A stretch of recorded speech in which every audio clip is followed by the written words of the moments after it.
This is not the Ford Bronco, but it is the Ford Bronco's little brother, the Bronco Sport. It is based on the Ford Escape, and while it doesn't have the body-on-frame chassis or the big off-road tires of its bigger Bronco brother, it is meant to be more of an on-road crossover, but have more off-road capability than the Ford Escape. So, does it work on-road and off-road? Well, let's go for a drive and find out.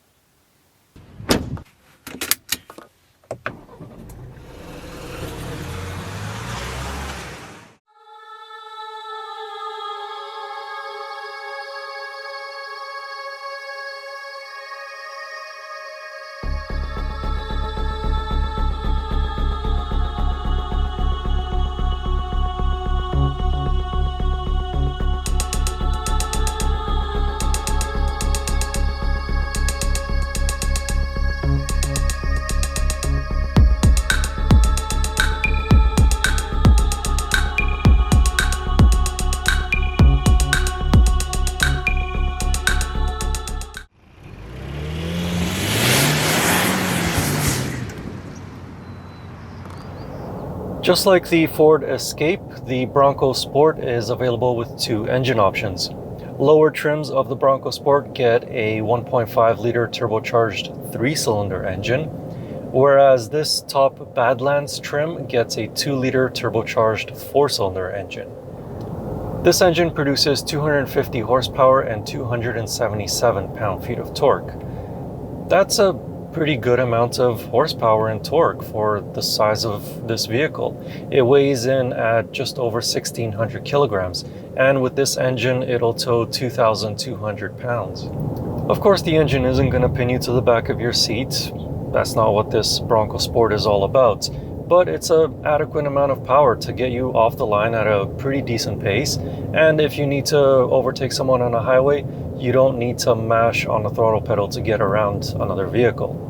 The Ford Bronco Sport is only available though with all-wheel drive, regardless of which engine or trim you go for, and that's the same in both Canada and the United States. Of course, the downfall of that is fuel economy is not as good as if it were only front-wheel drive. With this 2-liter engine, it is rated for 11.1 liters per 100 kilometers in a city and 8.9 liters per 100 kilometers on a highway. You can take comfort in the fact that it doesn't require premium fuel though. It only requires regular fuel. Mated to this 2-liter engine and as well the 1.5-liter engine is an 8-speed automatic transmission, which kind of caught me a little bit off guard because Ford really likes to use a 10-speed automatic, but this has an 8-speed. But anyway, I'm digressing. This 8-speed is actually really good. It's nice and smooth, and if you let it do its own thing, it's reasonably quick to change gears. If you do want to take over shifting duties with the paddle shifters on a steering wheel, be prepared to wait quite a while because they are slow to react to your inputs. As for braking, the brake pedal is quite firm actually, so it gives you that confidence to really stomp on it in an emergency situation. On paved roads, the Bronco Sport feels pretty much just like any other crossover. Quick but numb feeling steering, and while there is some body roll, it won't make it feel as though the Bronco Sport will topple over.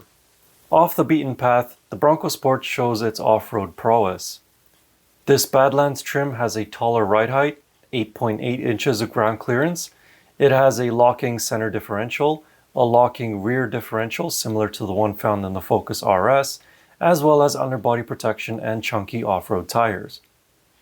Depending on what type of surface you're on, you can use GOAT mode, that's go over any type of terrain, to improve the driving response and capability of the Bronco Sport. For on-road, it has normal, eco, sport, and slippery modes, and for off-roads, it has mud ruts, sand, and rock crawl. The Bronco Sport is also equipped with trail control, which is like cruise control but for off-roading. It works at speeds of 1 km an hour to 32 km an hour in forward and 1 km an hour to 9 km an hour in reverse. It keeps the Bronco Sport moving at a constant speed so that you can focus on the road rather than the speed.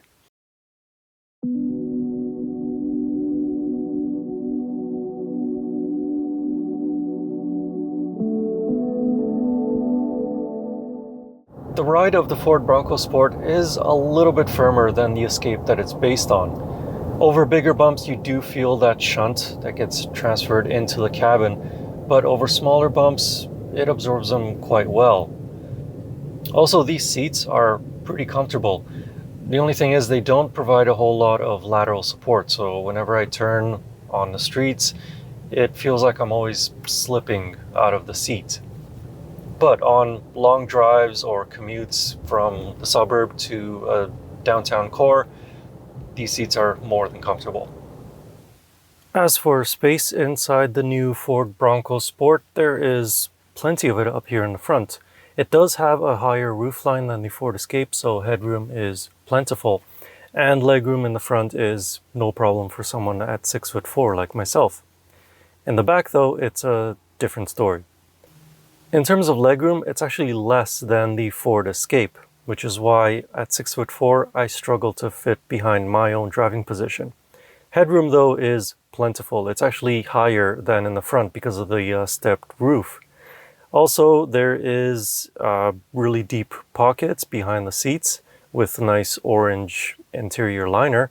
And there's also a little hidden compartment underneath the passenger side rear bench. And there's also a couple of cup holders and a 120 volt power outlet at the very bottom. Further behind the seats, the Ford Bronco Sport has a few tricks up its sleeve. Firstly, the liftgate window can be opened separately to the liftgate itself. Once the liftgate is open, there are not only lights to illuminate the trunk area, but there are also a couple of lights on the inside of the liftgate to shine downwards if you're having a liftgate party. As well, the Bronco Sport can be optioned with a cargo management system that can act as a divider, a shelf, and a table with leg stands that can hold up to 13 kilograms of weight. As for space in the trunk area, it has 920 liters with the rear seats up and 1,846 liters with the rear seats down. Back here in the front, in terms of styling and materials use, it's very utilitarian. The touchscreen uses Sync 3 infotainment system, very simple to use and reach. There's a few media buttons right underneath it with a camera button for the front camera. It doesn't have 360 cameras, just a backup camera and that forward-facing camera for when you go off-roading. Underneath it, there's a little spot for your cell phone or other little gadgets. Climate controls, super easy to use and understand. And further below, this particular demo vehicle comes with wireless phone charging. As for materials, up here on the dash and on the door panels, it has some copper plastics and soft, rubbery, I guess plastic. I don't know exactly what it is, this material, but it's soft to the touch. Further below, basically anything hip and lower down, it's hard plastics. But if you can overlook that, it's actually not too bad in here.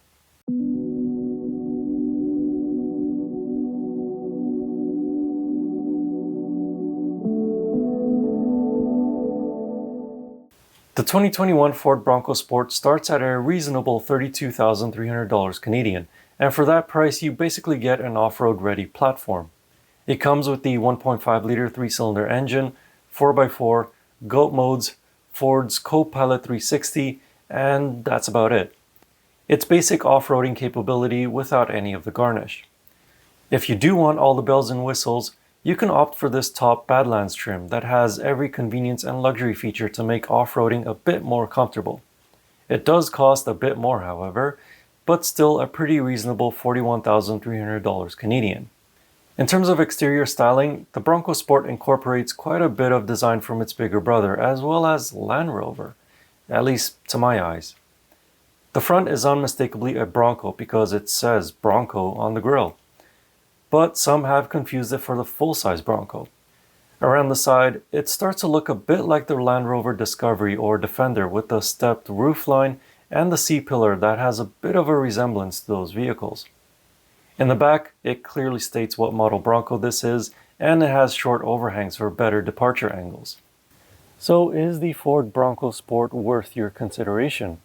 Well, if you're the type of person that likes to go on day hikes every single weekend, and these hikes tend to be only accessible by service roads, then yeah, it's definitely worth your consideration. Granted, on roads, it's not as comfortable as a more traditional crossover like the Ford Escape or the Honda CR-V, but it's not too bad.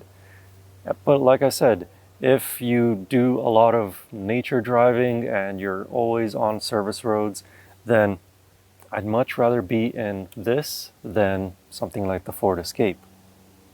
Anyway, if you want to know more about this 2021 Ford Bronco Sport, I wrote a more detailed review of it over on my website. You can find that link in the video description. And as always, I will see you in the next car or truck, or it'll probably be another SUV. Anyway, thank you for watching. Please like and subscribe, and see you in the next video.